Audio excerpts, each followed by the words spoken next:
rearm Israel as it increases hostilities in West Bank to permanently annex West Bank. We're fully moving along in that direction. Aggressive prosecution and direct violation of the First Amendment over pro-Palestinian sentiment, worse than even Brandon. That already happened.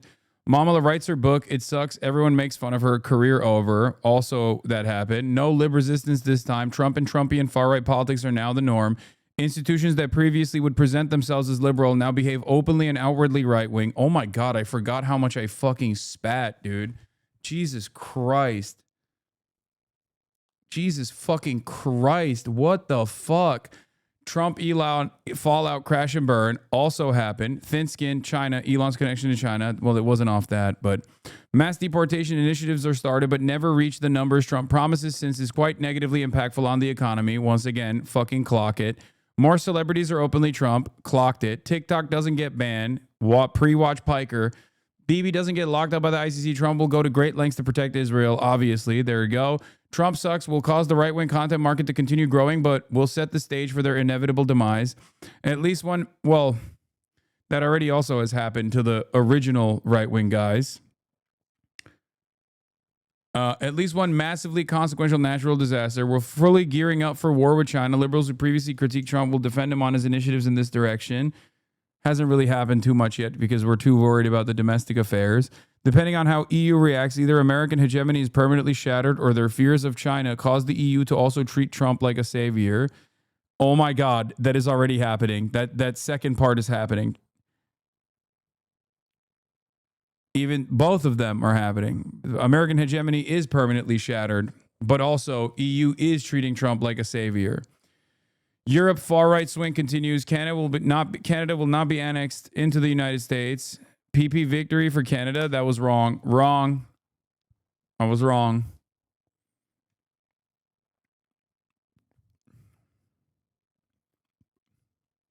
GTA 6 is delayed. RFK dies in a very weird way. Well, there's still time. At the time when I said this, Trump had not presented annexing Canada.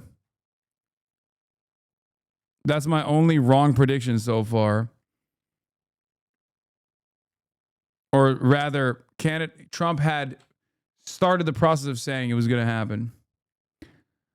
Marvel Rivals Dead Meta Overwatch 2 style, correct. GTA 6 is delayed, correct. Packwatch Joe Brandon. Oh my God.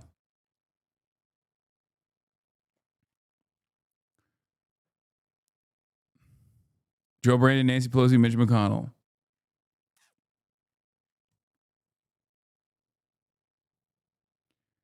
Yeah, Trudeau hadn't resigned yet. Thank you.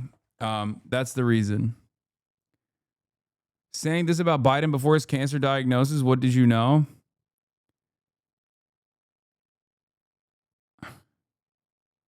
War with Venezuela prediction? No, I did not think that we would go to war with Venezuela.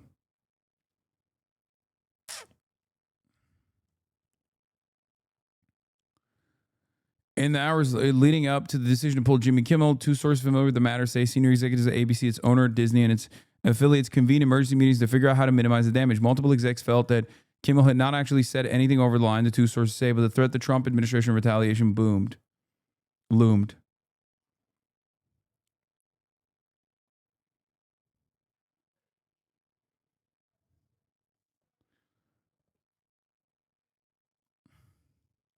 FCC head sent a GIF I saw. It's not enough for this administration to be anti-speech, apparently. They also have to be fucking cringe as hell. It's true. Cope harder demon.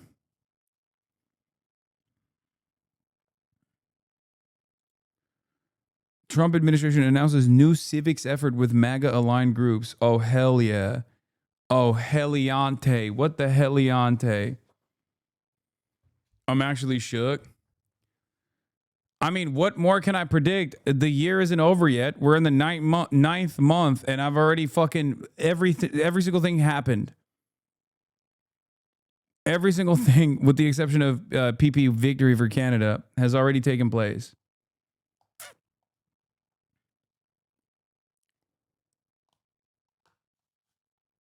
Bro, make some nice predictions. You're fucking us.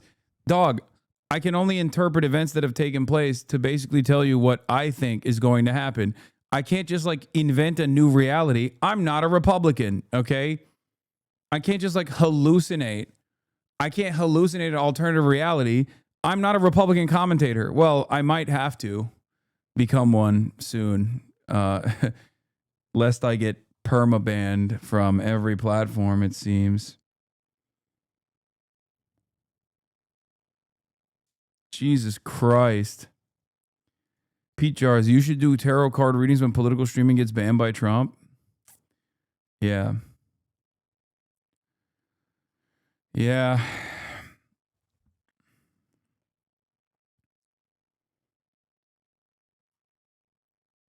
Hassan, will you be playing the new Silent Hill when it comes out on the 25th?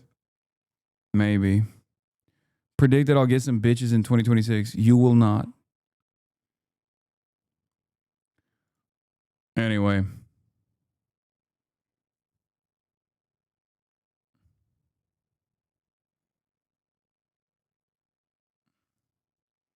That's crazy, you know, that type of shit. And I do hope that they will also express their discontent. I don't know. I mean, listen, I think the affiliates are speaking their mind, and I think that's great. I don't like seeing people canceled over speech, over any speech. I'm a free speech absolutist, but I think in his case, the ratings have to speak as well. And I think President Trump's X post or Truth Social speaks to that, and I think that matters as well in a capitalist society, which we still are. Yeah, I'm a free speech absolutist, but the government intervention and direct enforcement, because they did not like the First Amendment protected speech that Jimmy Kimmel expressed towards the fucking president, is perfectly fine. Okay, so you're not a free speech advocate, okay? You can say Trump has every right to be like, hey, I don't fuck with Jimmy Kimmel, fire him, okay? That's already a tricky situation. But like when you actually bring in the FCC and directly pressure ABC and Nexstar to engage in this kind of thing, then there is no more free speech, because that is government intervention. Sinclair says it won't return Kimmel even if ABC does. Sinclair, regardless of ABC's plans for the future of the program, Sinclair intends not to return Jimmy Kimmel Live to our air until we are confident that the appropriate steps have been taken to uphold the standards expected of a national broadcast platform. What are we doing, man? What the fuck are we doing?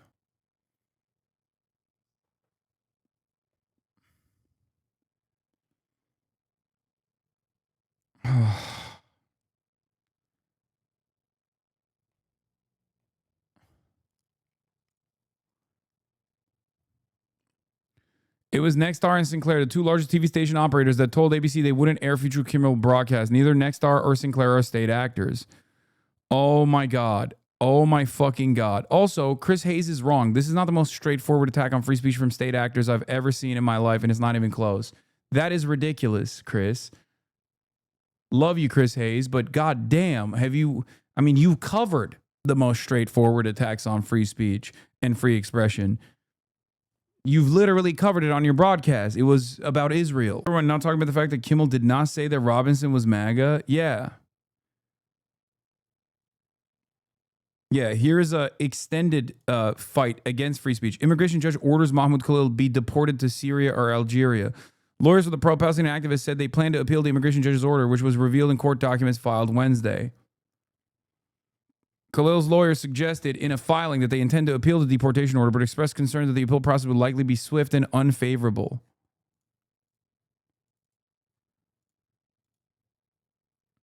The order from the immigration judge, Jamie Comins, came despite a separate order in Khalil's federal case in New Jersey blocking his deportation, while that court considers Khalil's legal argument that his detention and deportation are unlawful retaliation for his Palestinian advocacy. Khalil's March 8 arrest and subsequent detention in Louisiana was a part of the Trump administration's aggressive crackdown on foreign-born pro-Palestinian academics who were studying or working in the U.S. legally. Khalil, a former Columbia graduate student who helped organize campus protests, was arrested at his Manhattan residence and put into deportation proceedings. He has not been charged with a crime.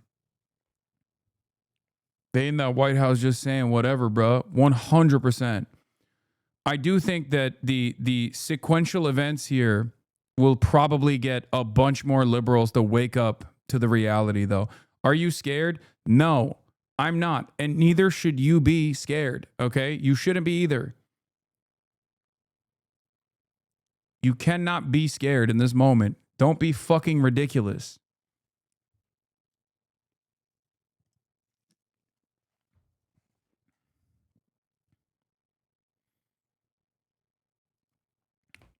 What is this? Breaking. Prager use Shabbos Kestenbaum. A judge has just ruled Mahmoud Khalil will be deported to Syria or Algeria. David Grossman says, soon, both Shabbos and myself will be saying the El Chet prayer during Yom Kippur, where we'll both beg for forgiveness for, among other things we blurted out with our lips. I wonder if he'll think of when he rejoiced at an innocent man charged being torn away from his family. Don't worry, he can be deported together with his family. It's incredibly easy not to break American law. I encourage Mahmoud to try. Again, it's just, I know the environment requires me to be as calm and as cool as I possibly can.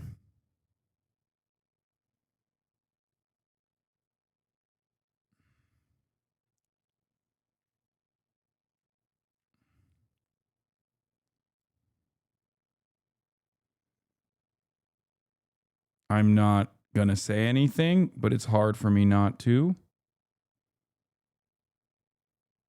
Oh my God.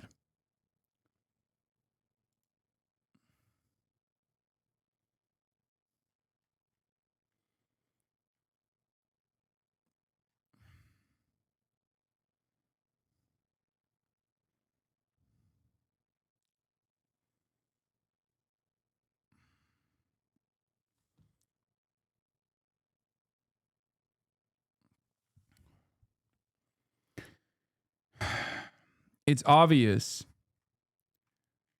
that corporations have decided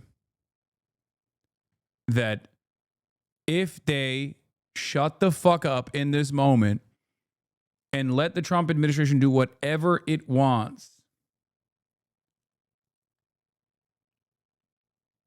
that means that they will get a stay of execution. Censoring centrist liberals such as Colbert and Kimmel, and in the process destroying any remaining credibility in middle-of-the-road institutions, is going to have consequences the right will regret.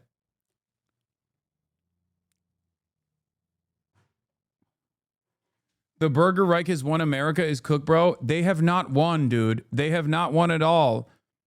Okay? Remember, they will only win if you let them. There are more of us than there are of them. They wouldn't do this shit if they had a broad popular mandate. Remember, okay?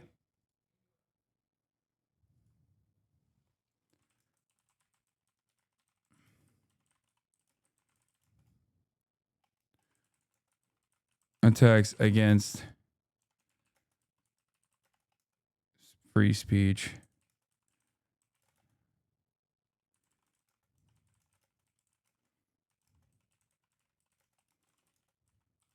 They must.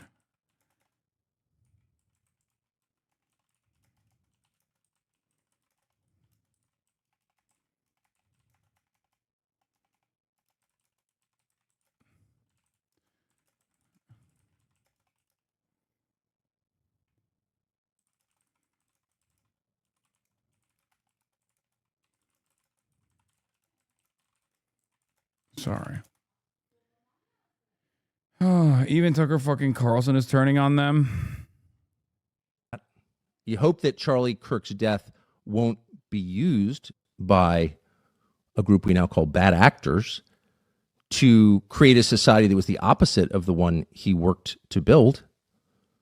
You hope that. You hope that a year from now, the turmoil we're seeing in the aftermath of his murder won't be leveraged to bring hate speech laws to this country.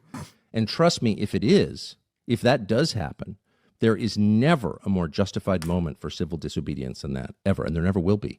Because if they can tell you what to say, they're telling you what to think. There is nothing they can't do to you because they don't consider you human. They don't believe you have a soul. A human being with a soul, a free man, has a right to say what he believes. Not to hurt other people, but to express his views. You hope that. You hope that Charlie Kirk's death won't be used.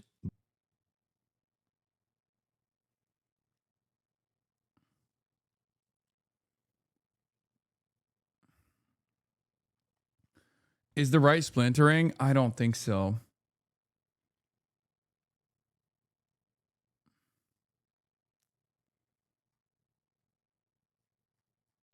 We'll see.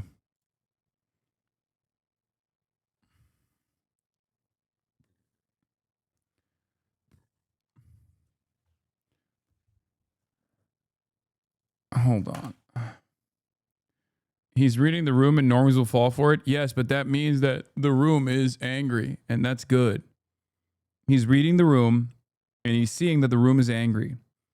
That's my point. Okay?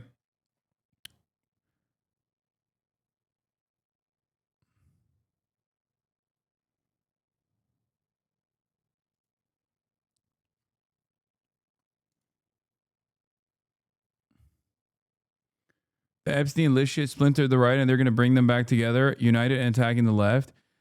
I don't think, maybe I'm wrong, but there are certain fundamentals that the normie Republicans, not the ones that you see on Twitter, but like normal Republicans don't actually appreciate.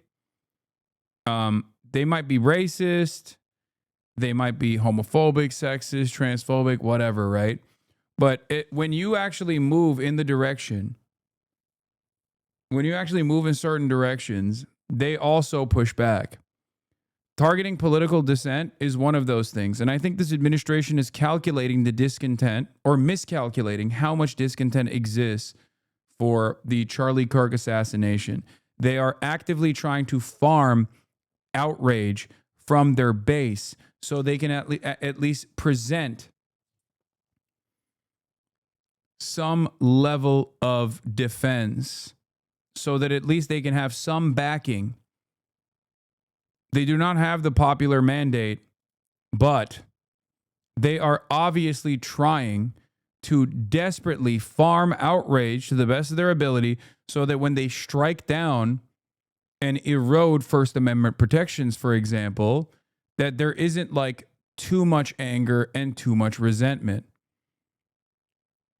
Because they do still respond to that sort of thing. Okay? Even if you're right, normally Republicans won't like it. So what? They've been upset at Trumpism before. They always fall in line at the end of the day. No, there are certain, I mean, we thought that about Israel. This heavy-handed approach invites more anger and resentment. Okay? The problem here is that we do not have a competent, active, truly anti-fascist Democratic Party. We do not have a party that represents the interests of the population. We do not even have a party that will actually take advantage. We do not even have a party that can take advantage of the anger and galvanize the base. We did it for you, Charlie, and we're just getting started. Man, this is fucking whack as hell, bro. God damn it. Suck my fucking dick. We did it for you, Charlie. We did it. We canceled Jimmy Kimmel. Just wait. Just wait till the midterms. I don't think you understand. I don't think you understand. That's not your salvation either. I don't think the Democrats understand that. That's like Democrat thinking. Okay? Just wait till the midterms is Democrat thinking. Straight ticket Democrat thinking. Oh, you're being sarcastic. Okay.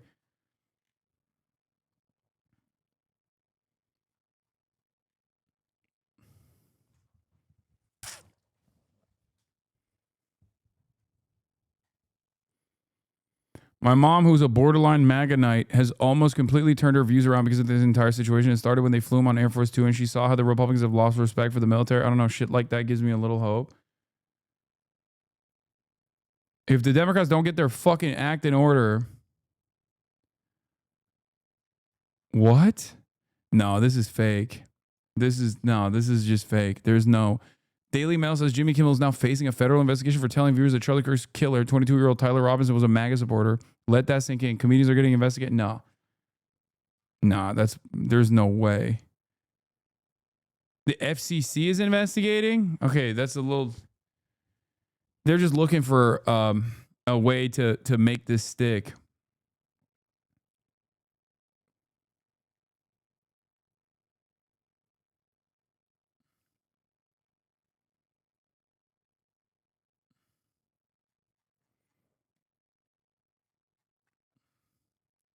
Comedy is legal now.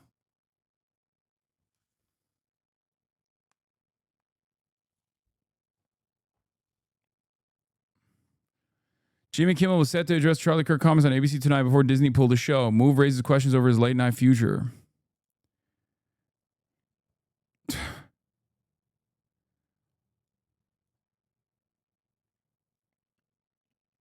It's nuanced for sure, but it's unclear what Kimmel said that was inflammatory. He was expected to unpack the nuance of that statement on the show tonight, highlighting that he was not saying that Tyler Robinson, who allegedly shot Kirk, was one of them, referring to Republicans or MAGA supporters, but highlighting how right-wing supporters were trying to distance themselves from the alleged shooter who was charged with aggravated murder this week.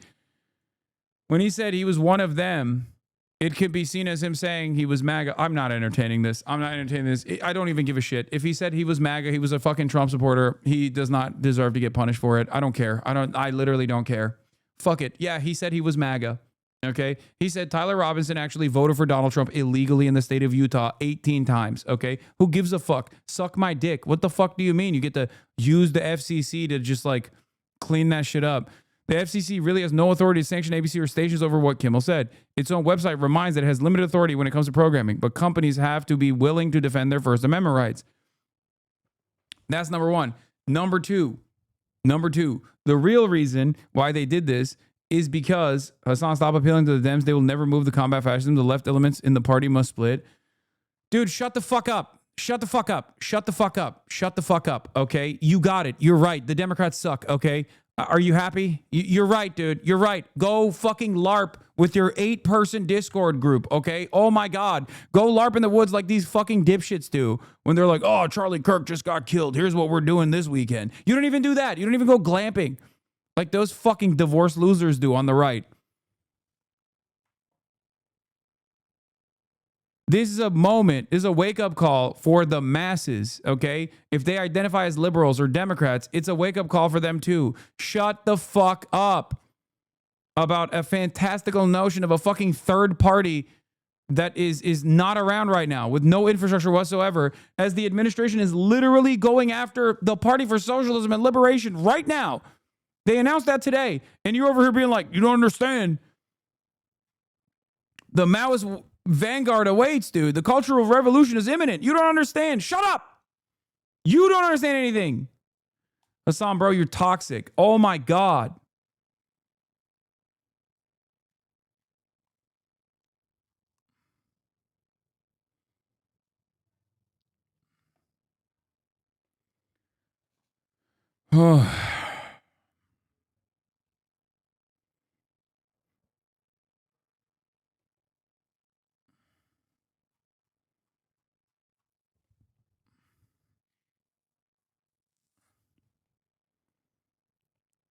Source on him attacking the PSL.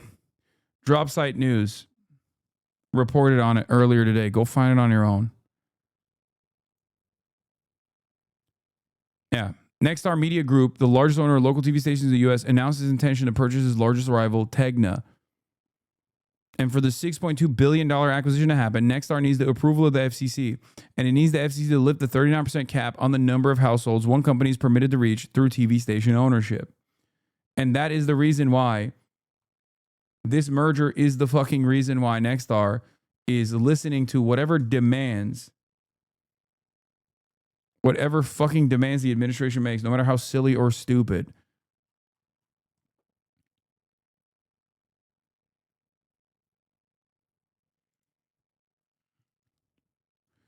They were pissing themselves all day, one ABC insider tells Rolling Stone. In the hours leading up to the decision to pull Kimmel, two sources familiar with the matter say senior executives at ABC, Disney, and affiliates convened emergency meetings to figure out how to minimize the damage. Multiple execs felt that Kimmel had not actually said anything over the line, the two sources say, but the threat of Trump administration retaliation loomed.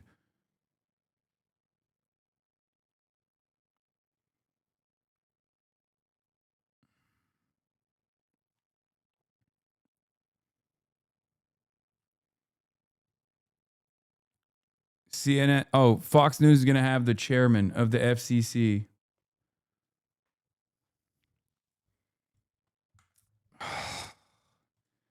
What these fucking morons in positions of power do not comprehend is that their living standards are also going to erode.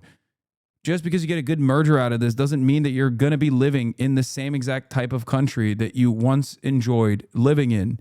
Okay? When you allow this shit to happen, when you allow this stuff to happen, you're not going to be living in the same country. This kind of stuff doesn't end with just Jimmy Kimmel, okay? The reason why it even began is not fucking Jimmy Kimmel anyway. It's just discontent, any kind of discontent. And they're operating in under this heavy-handed approach, okay? It's very clear that they're operating in this incredibly heavy-handed approach. They're doing this to flex. They're doing this to show their might. They're not just going after like what they perceive to be radical elements. Well, they'll come after people like that, people like myself. Obviously, that's going to happen. And they've already begun the process of doing so by bringing in the fucking Twitch CEO into a congressional hearing to talk about how dangerous and radical elements are fomenting on Twitch in an effort to stamp out any sort of fucking political dissent. No matter how stupid or silly I perceive myself to be, it's very clear that this administration doesn't see it that way. But like, they're even, it's like the Mahmoud Khalil situation. Like, they didn't just go after someone who was like, oh yeah, you know, we should go out and attack people who are Zionists. They went after a guy who was like objectively peaceful. They went after a guy with a green card. They went after a guy with an American citizen wife with a baby on the way. They took this incredibly heavy-handed approach.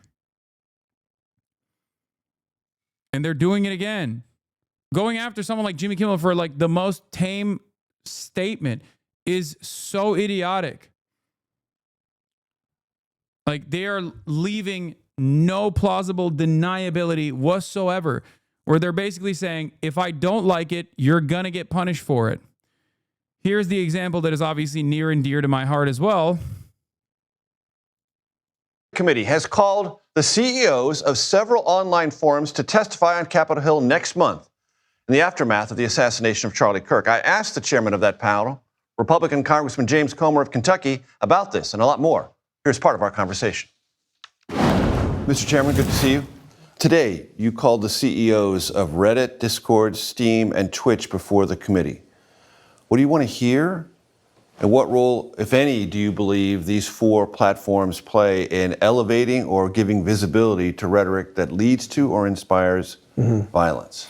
We don't know that they are part of the problem, but we have a lot of questions. And several members of the Oversight Committee who are a lot more knowledgeable about those platforms than I was prior to the Charlie Kirk assassination, they've expressed concern that they would like. Yeah, we don't know. Nice. So why are you doing that then? To question them. There seems to be a pattern emerging from that's the form of communication of choice by some of the crimes, the high-profile crimes that have been committed lately, especially by the younger perpetrators. So we have a lot of questions about that, and hopefully sometimes, you know, it's not, we don't have these hearings necessarily to grill or... Dude, that's what's so crazy about all this is that's what's so crazy. Virtually all of the fucking past shooters have been all over fucking Twitter. They're in Telegram. They're on Twitter. They're getting radicalized on those platforms. But ain't no way they're actually going to fucking do that because Elon Musk is their guy.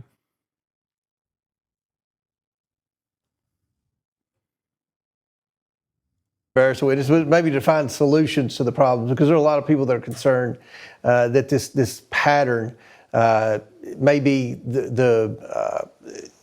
because of some form of business model that they may have. Meaning, if I understand you correctly, Mr. Chairman, some of your committee members fear or have come to believe that communications on these platforms feel to a younger cohort in our country less visible, and so they're more comfortable discussing things that they are maybe contemplating? Well, again, the pattern that this source.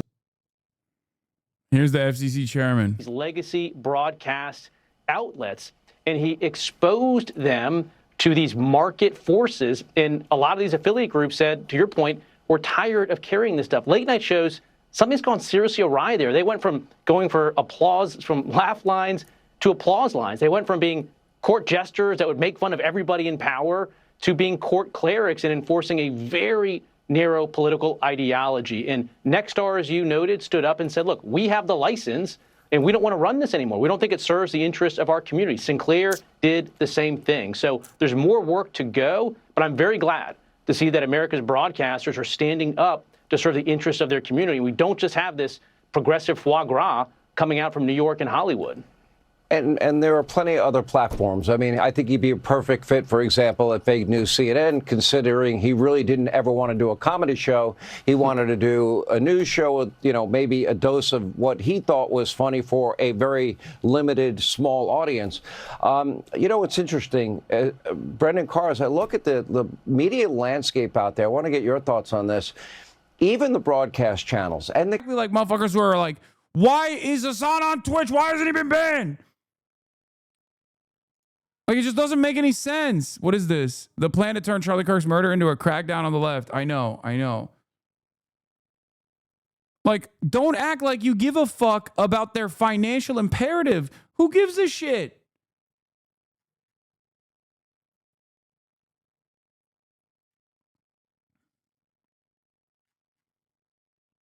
happened to me in the course of my career. I've never done it.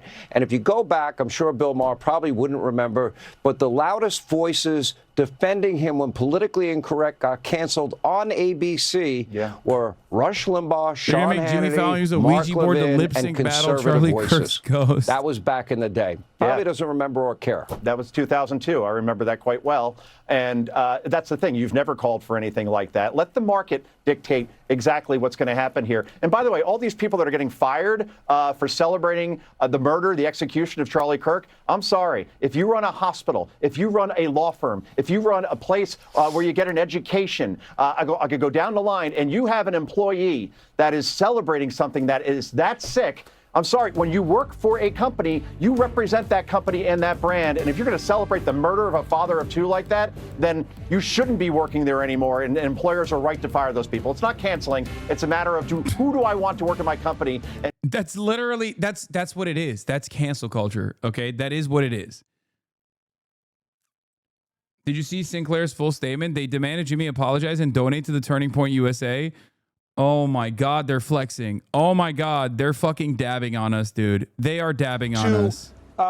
Understand and to declare that no, we are not going to accept FCC control over private media entities in America. We are not going to accept the FCC trying to dictate what speech the people can hear. We're going to let the real market decide, not the phony market, which is just governmental coercion through the FCC. So yes, and that's why we need to take back the Congress. Forgive me for striking a political note on Constitution Day, but unless we get Republicans to come over and join us in a common alliance for the Constitution, the way that Liz Cheney did, the way Adam Kinzinger did, the way Mitt Romney did, then all of the burden is going to have to be on the Democratic Party to turn this around. But it's a very dangerous moment for those who believe in the Bill of Rights.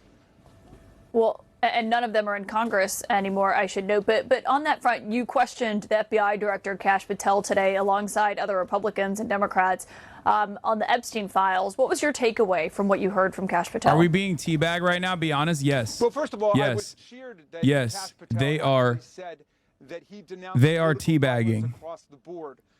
They're dabbing on us. They're teabagging on us. They whip their dicks out and they're fucking, and they're showing it. They put it on the table and they're demanding you suck it. Okay, straight up. But in any event, it shouldn't be some kind of game of counting wins and losses on both sides. We should denounce it across the board. Bro, we are so fucked. We are so fucked. What were we thinking? What were we thinking? What? Oh my God. Of course, if you have an administration filled to the brim with some of the dumbest psychopaths, that you have ever encountered. People that you would not trust with your car, okay? People that you just would not want to be around at all. Some of the dumbest, most hysterical fucking losers. Filled to the brim with an administration that is only dedicated to dear leader. An administration that only cares about loyalty to dear leader above all else. What the fuck were we expecting? And all these stupid fucking companies are caving because they have a financial interest, thinking that as long as they keep their fucking head down, as long as they just go, yes, sir, we'll do whatever you want, the administration will allow them to keep bringing in higher profit margins every single quarter. With respect to the whole Epstein ring, and we moved to subpoena them to come in. Obviously being sensitive to the rhetoric climate right now, but genuinely, what should we do about this? Posting in Twitch chat and Twitter and IG stories is obviously not enough, but I don't see how you protest in the streets over the FCC and ABC, even though it's obviously egregious. Why not? I think it should. I think we should be protesting against the anti-fascist designation. Congressman Jamie Raskin, thank you for your time tonight. I don't think it's going to happen until I don't think that mass discontent is going to erupt until someone goes to prison. Someone that doesn't deserve to be criminally punished is going to get criminally punished. It could be me. It could be someone else. But until that happens, I don't think people are going to wake up to the reality. This is just the beginning stages of anger. Okay, this is the beginning stages of resentment, and that resentment will only keep growing from this point on. Yeah. The calculation corporations have made is that Trump has the immediate power to hurt them, and also, this is crucial, that they won't suffer any penalty if/when the Dems are back in power. Dems need to make clear this calculation is wrong. I don't think that's the case. I don't think that's the case. I don't think it's just like I don't think that's the solution here either. JB Pritzker on MSNBC right now. Let's see what my goat is standing saying. up, though, are much, much worse. We see it in authoritarian regimes when things just happen. You know, there's a whole cadre of people who just step back, sit back. They're bystanders. They don't do anything about it because they're hoping if they duck and keep their head low, nothing will happen to them. Well, eventually something happens to them. We just saw J.D. Vance go and talk about maybe sending troops into Detroit.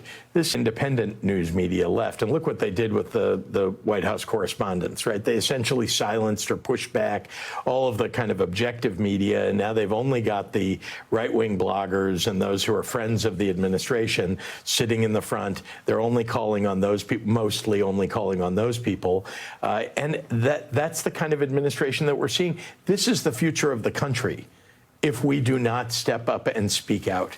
That is my concern. And I've seen this over and over again. Look, I built a Holocaust museum with survivors. I've also read a whole lot about authoritarian regimes. This is the playbook, folks. If you're not paying attention now and doing something about it, well, then you're going to have to sit down. Trump gets Bibi to secure hostage deal where North Gaza is permanently annexed, only to re-up on the right, have over the course of the last year or two, have lost all of their motion. It is not an accident. Okay? It is not a fucking accident. I said this before.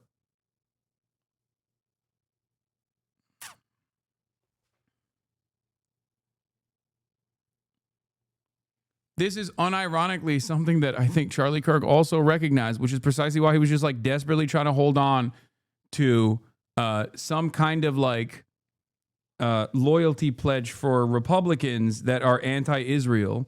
And it's also ironically what is causing even more discontent amongst the base. For a lot of Americans, critical examination from a materialist perspective on America's foreign policy ambitions with Israel is far too difficult to fathom.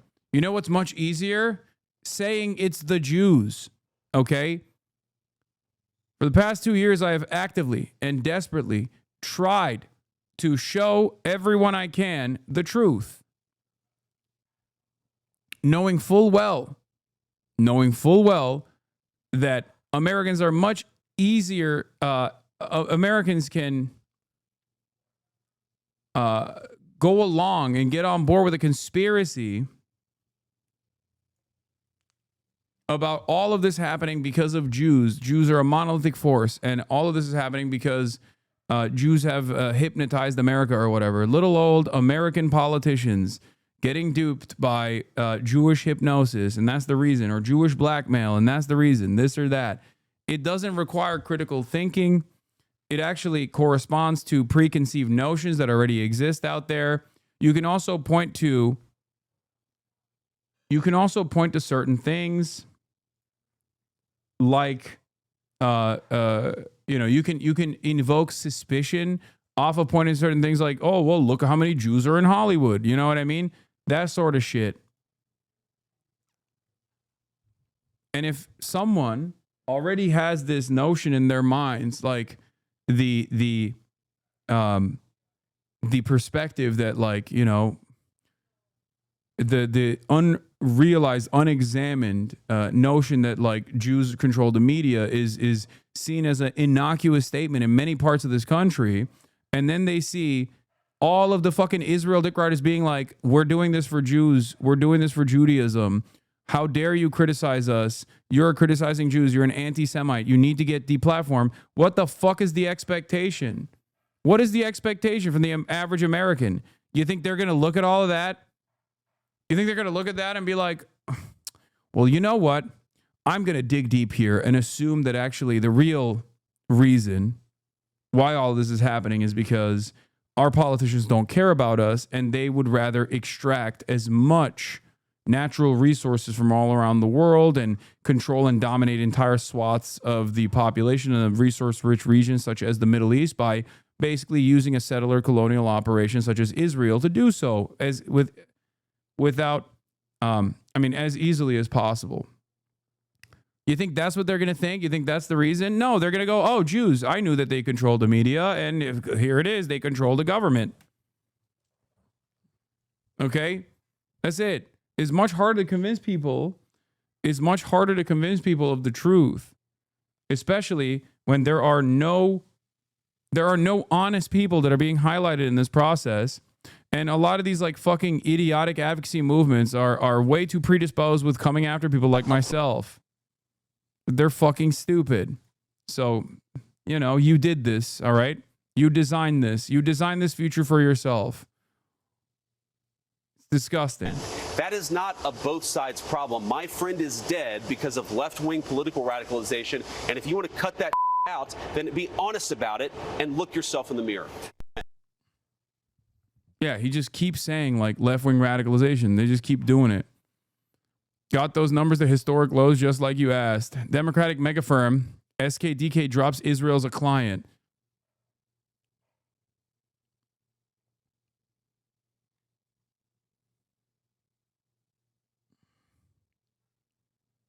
It's so crazy, man. It is so fucking crazy. Anyway, Patrick Bet David, streaks soaking capitalist blood. Hassan Piker and Destiny blasted for extreme Charlie Kirk rants. Ironic because none of the rants here are about Charlie Kirk at all. I mean, I guess Destiny's rants are, but none of the things I've said are about Charlie Kirk at all. Okay? I'm not even going to watch that though. I'm just going to listen to, I'm just going to help you guys listen to the ABC News Australia back and forth, right? It gets a little heated at the end. I don't know if they kept it in. Hassan Piker, welcome to 7:30. Now, you were live streaming when Charlie Kirk was killed. Can you describe that and also what your immediate thoughts were about what the consequences would be? I was live streaming, covering the day's news as I do every day.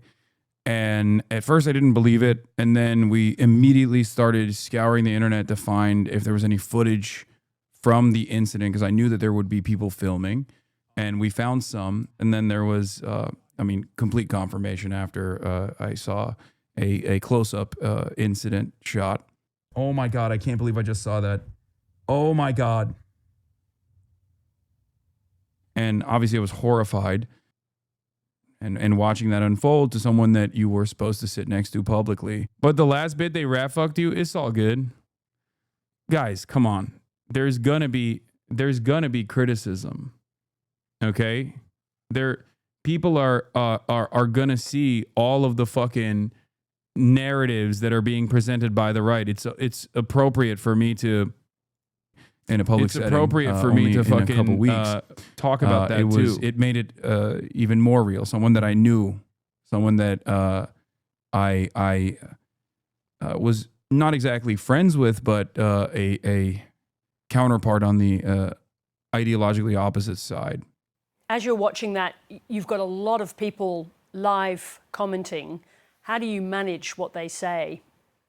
Yeah, I mean, we are very desensitized to violence, I think, in general. So there are always going to be people that especially under the guise of anonymity online, people to just say things without really thinking about it, being careless. And I wanted to stamp that out immediately. First, because I feel like it reflects poorly on them, it reflects poorly on everyone involved, but also because I think that instantly I knew that this was going to be something that the administration will use against those that they've declared political dissidents.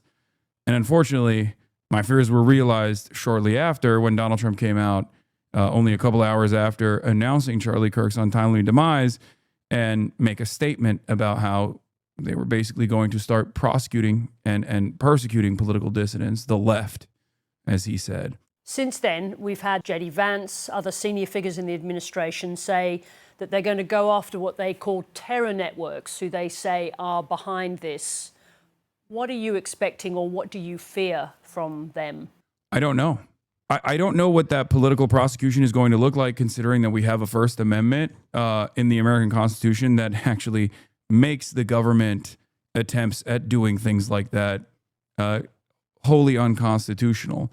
So I don't know. It's not like this administration is shy about eroding constitutional protections or going after people's civil liberties. So who knows where they might take it? I just hope that the broad American appetite for anger and vengeance will be soothed by how fast they get distracted elsewhere.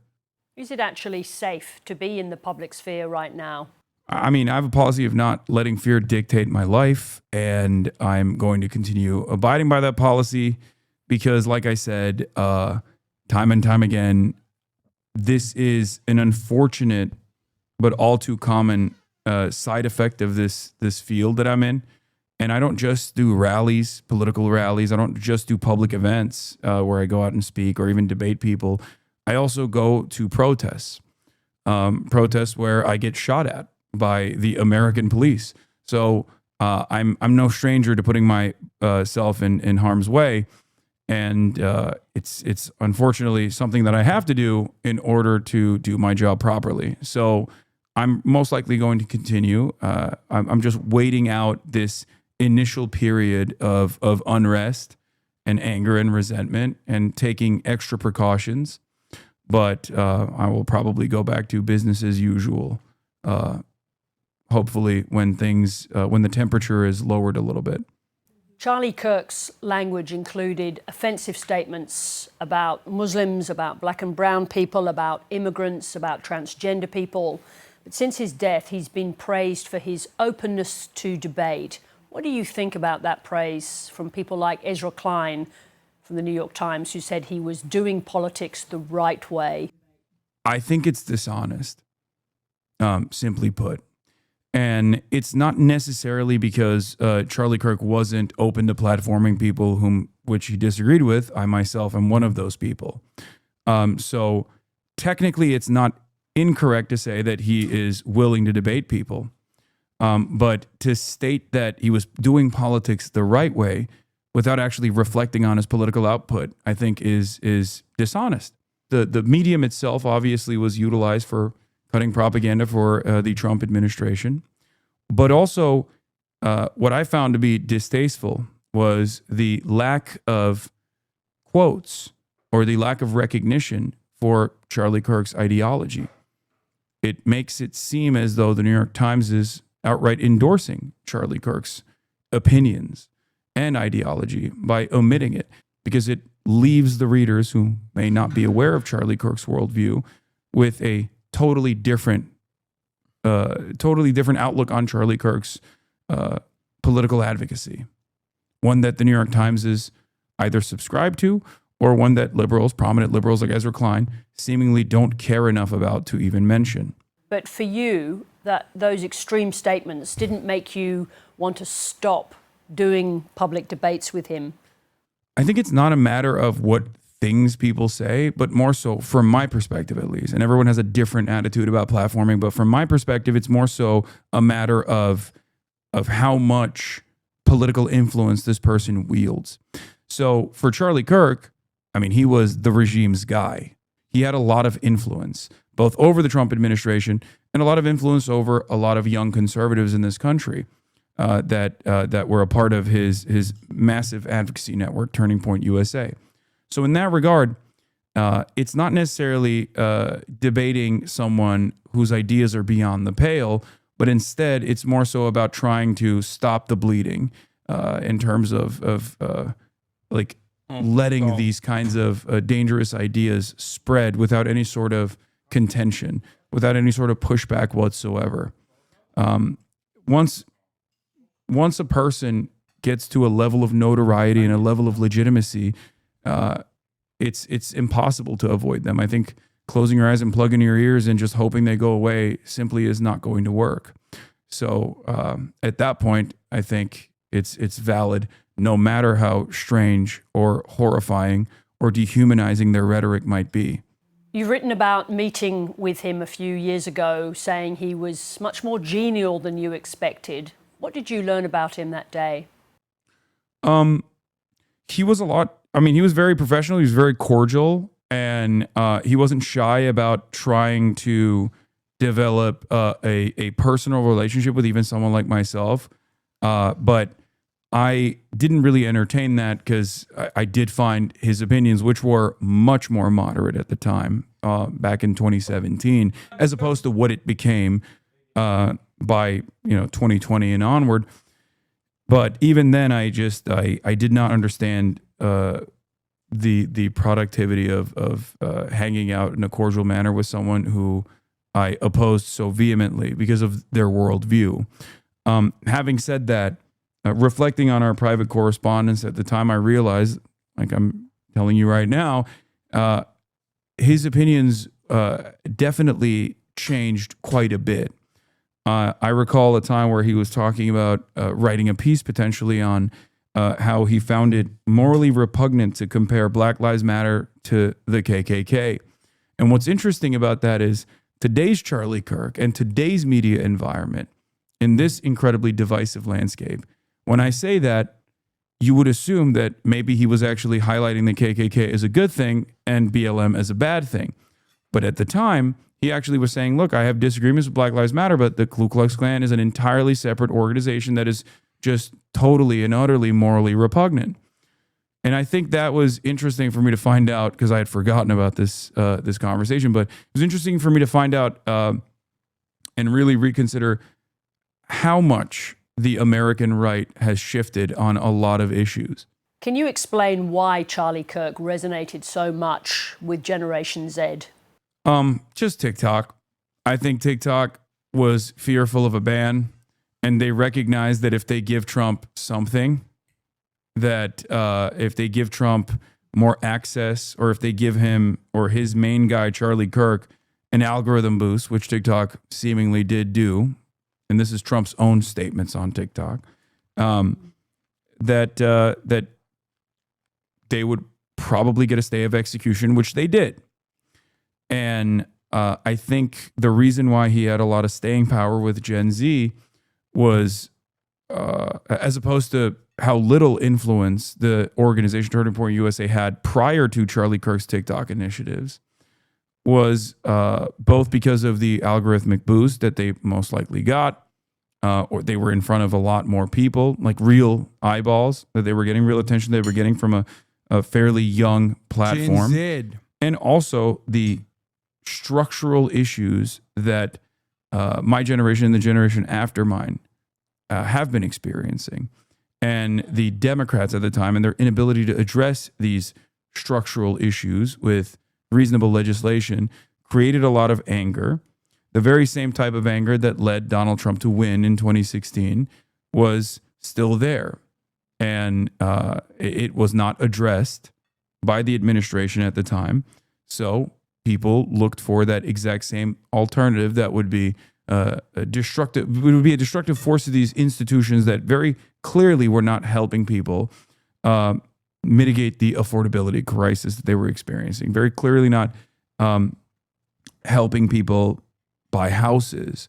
A lot of people in Gen Z, I think, recognize that they're never going to retire at a reasonable age, that they're never going to be able to own a home, and that hopelessness and that anger was palpable. That's the reason, I think, why they chose to take a shot in the dark in the direction of a dangerous and unstable and incompetent fascist like Donald Trump. So it wasn't all Charlie Kirk. It was more so environmental factors that played a big role in this. And the reason why I say that is because the Gen Z opinion on Donald Trump swung dramatically back in the opposite direction because they very quickly realized that Donald Trump is also not invested in fixing any of these problems that he was tasked with solving. I want to ask you about your own rhetoric. I noticed that Elon Musk has been posting about you. Yes. And I don't know the context of these particular statements, but here's a quote from you about landlords who don't want to rent out their properties. You said, kill them, murder them, let the streets soak in their red capitalist blood. Doesn't that make you part of the problem with violent discourse? This was in a conversation that I was having with a landlord friend of mine, and it's, of course, hyperbolic, and it's not meant to be sincere. This is not sincere advocacy. It's not a real policy that I would ever advocate for, and that's precisely the reason why when Republicans were desperately looking for any sort of incisive language that they could present, they went back to a very obvious instance of LARPing, an insincere statement that is obviously hyperbolic from, I believe, 2018. My question stands nonetheless. Doesn't that kind of language contribute to the atmosphere of violent, even lethal violence in the United States? I don't believe that my insincere statements that don't reflect on any of my beliefs whatsoever in 2019 has led to any sort of real world violence whatsoever. Just talking about what people are being exposed to online, Australia's about to introduce a social media ban for people under the age of 16. Given the violent discourse that we're discussing, could that be a solution? I don't think so. I don't know if a walled garden approach would perhaps be a little bit better and a little bit more productive in terms of dealing with the early stages of the journey that people go through online. I'm certainly not opposed to something like that. But as far as an outright ban of social media, I'm not so certain that this would be appropriate or productive, because I feel like sheltering the youth from a way to communicate with one another and a way to learn what's going on around the world is probably not the best idea either. Hassan Piker, thank you very much indeed for talking to us. Yeah, thank you for having me.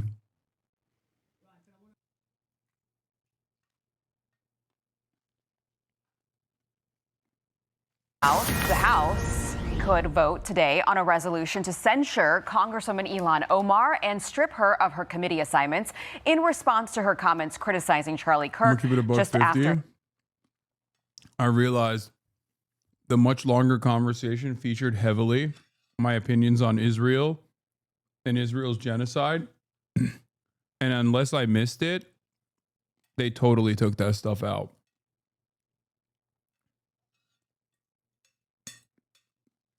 I also, when she asked me about like what actually is responsible for the violence, I said, rhetoric aside, rhetoric can actually increase tensions.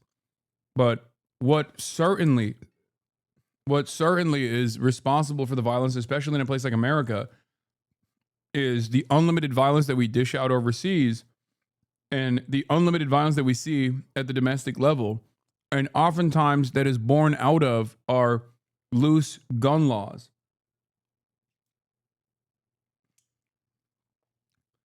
And I thought they would have at least kept that in, because I knew that, like, Australians understand that. You know what I mean? Like, Australians understand how fucking nutty Americans are with the guns and shit. So don't know why they took that out. But I mean, it's most likely for time. The Israel thing probably because, you know, I don't know how they operate over there, but the gun stuff they probably took out for time, because that's something that I think the Australian audience would have appreciated. Yeah, people have lost any remaining faith in ABT after the terrible coverage on Palestine.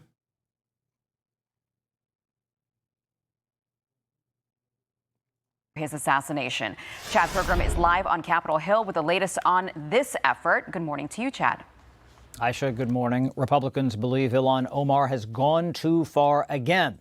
She called Charlie Kirk reprehensible and reposted a video condemning him.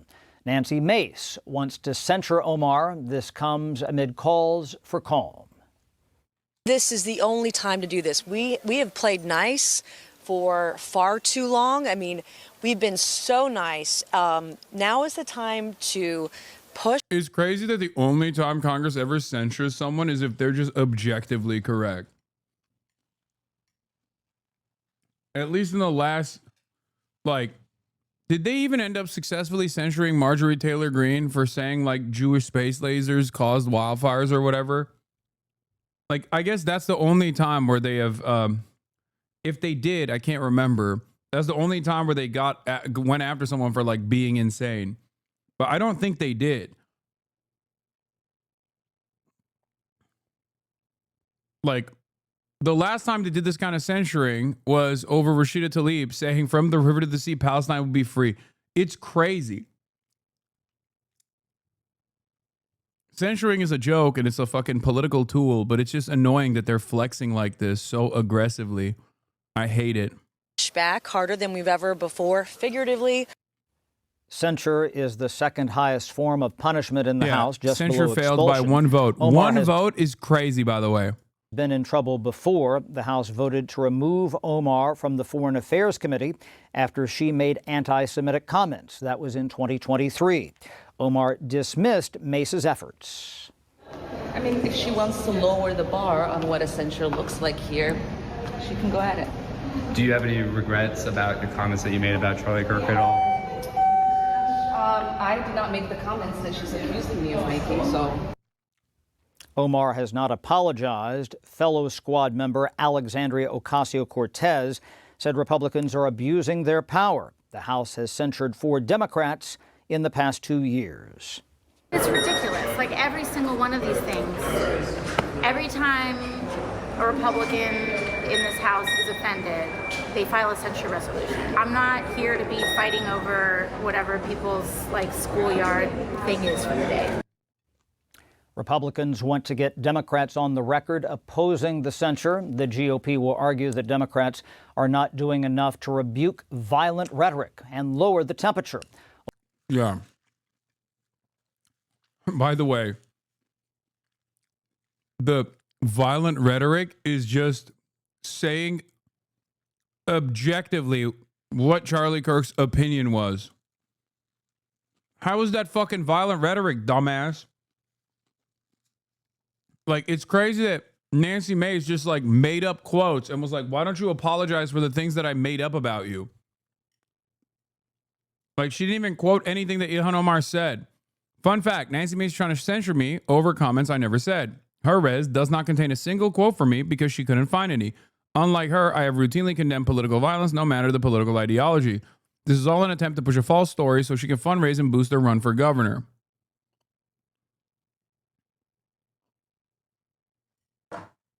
I think one of the craziest things